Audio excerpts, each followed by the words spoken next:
Hello everyone, আসসালামু আলাইকুম। কাছে এবং দূরে, দেশ এবং দেশের বাহিরে যে যেখান থেকে আমার আজকের এই ভিডিওটি দেখছেন, আশা করছি সবাই ভালো আছেন। আমিও আলহামদুলিল্লাহ আল্লাহর রহমতে এবং আপনাদের দোয়ায় ভালো আছি।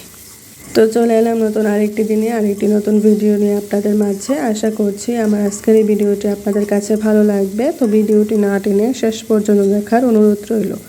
তো আজকে দুপুর থেকে ব্লগটা শুরু করেছি। আজকে দুপুরে রান্না করব বেগুন আর আলু দিয়ে শুটকি, আর শিং মাছ রান্না করেছি পেঁপে দিয়ে শিং মাছের ঝোল করেছি। তো আজকে বাইরে কিন্তু অনেকটা রোদ, আর বেগুন আলু দিয়ে কিন্তু শুটকি তরকারি খুবই ভালো লাগে খেতে। আর আমি এখানে বাঁশপাতা শুটকি নিয়েছি। তো শুটকিটা রান্না বসিয়ে দিয়েছি অলরেডি। তো বেশি করে পেঁয়াজ আর রসুন দিয়েছি। শুটকির মধ্যে যত বেশি করে রসুন দেওয়া যায় তার স্বাদ কিন্তু দ্বিগুণ হয়ে যায়। ওই শুটকিটার সাথে রসুন খুব যায় আর কি। তো এখন পেঁয়াজ আর রসুনটা একটু ভেজে এখন মরিচের গুঁড়া, ধনিয়ার গুঁড়া, হলুদের গুঁড়া আর লবণ দিয়ে মশলাটাকে ভালো করে কষিয়ে নিচ্ছি। শুটকিটাও কিন্তু খুব সুন্দর করে কষিয়ে রান্না করলে ভালোই লাগে খেতে। আর বেগুন আলু দিয়ে শুকনো করে রান্না করব। তো এদিকটাই আমার শুটকিগুলোকে আগে পানিতে ভিজিয়ে রেখেছিলাম। আর পানিতে ভিজালে কিন্তু শুটকিটা অনেক নরম হয় আর খুব সুন্দর করে কিন্তু পরিষ্কার হয়। তো এবার মশলার মধ্যে শুটকিগুলো দিয়ে দিচ্ছি। এবার ভালো করে কষিয়ে নিচ্ছি।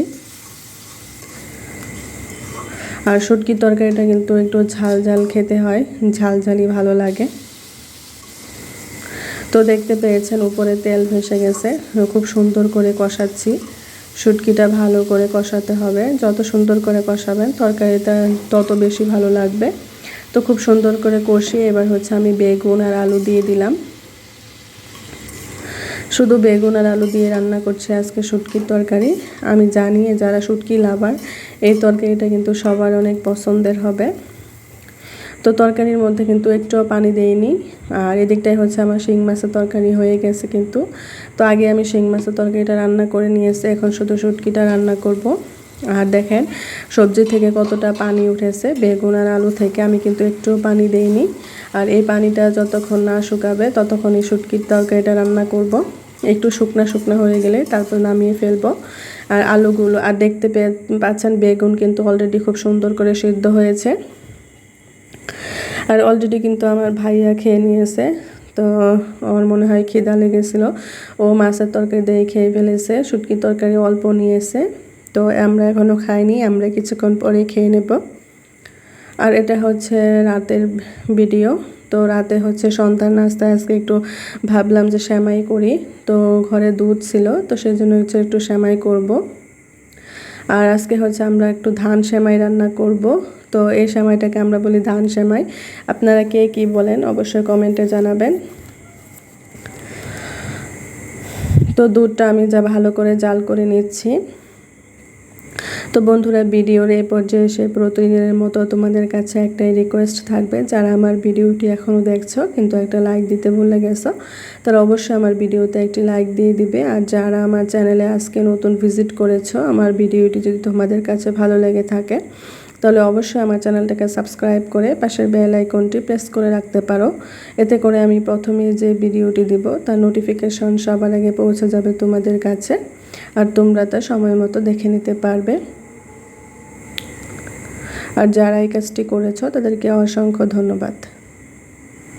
তো খুব সুন্দর করে কিন্তু দুধটা জাল করে নিয়েছি। এবার চিনি দিয়ে দিলাম। আর সেমাইগুলো দেখেছো কত ছোট চিকন সেমাই, একদম ধান সেমাইয়ের মতোই, ধানের মতোই।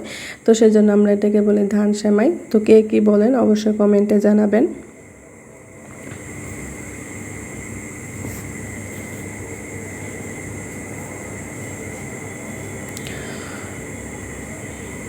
তো এখন আমার দুধটা খুব সুন্দর করে জাল হয়ে যাচ্ছে। আর যত সুন্দর করে দুধটা জাল হবে সেমাইটা কিন্তু তত বেশি ভালো লাগবে।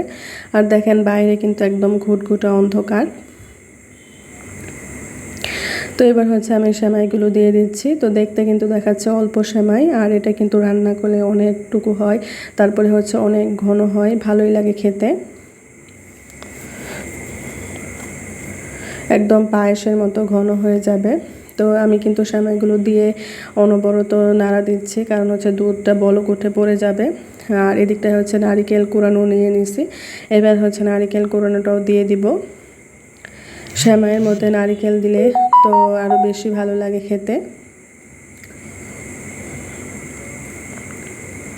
তো বেশি করে কিন্তু নারিকেল দিয়ে দিচ্ছি, আর নারিকেলটা দেওয়াতে কিন্তু সেমাইয়ের স্বাদটা আরও দ্বিগুণ হয়ে যাবে।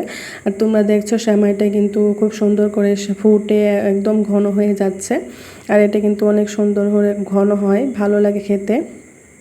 তো এখন আমরা অল্প খাবো আর বাকিটুকু ফ্রিজে রেখে দেব, সকালে রুটি দিয়ে খাবো। রুটি দিয়ে কিন্তু সেমাই খেতে আরও বেশি ভালো লাগে। তো আমি পুরোটা সেমাই বলের মধ্যে ঢেলে নিচ্ছি।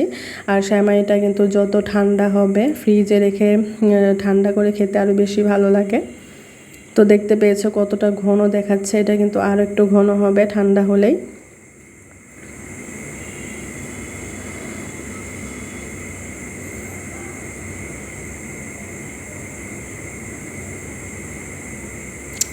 তো আমি এখানে পিরিজে আমি আর হচ্ছে আমার ভাবি দুজনের জন্য নিয়ে এসেছি। আর আব্বু আম্মু তারা কেউ বাসায় নেই, ওরা আসলে তারপরে খাবে, আর বাকিটুকু ফ্রিজে রেখে দেব।